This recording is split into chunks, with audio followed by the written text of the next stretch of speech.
Let me show you how to delete all blank cells from your data. First, you need to identify the key column in your dataset.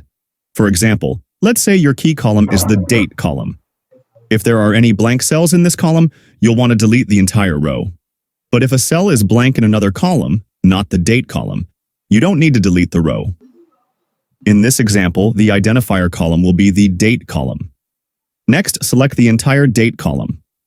To do this, scroll to the bottom of the dataset, then press Ctrl plus Shift plus up arrow to select all the cells in that column above where you are.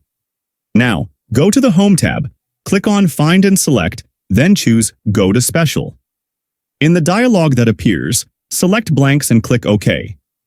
Don't click anywhere else. Now, go back to the Home tab and click Delete in the Cells group. Choose Delete Sheet Rows. This will remove all the rows where the date cell is blank. Like and follow for daily tips.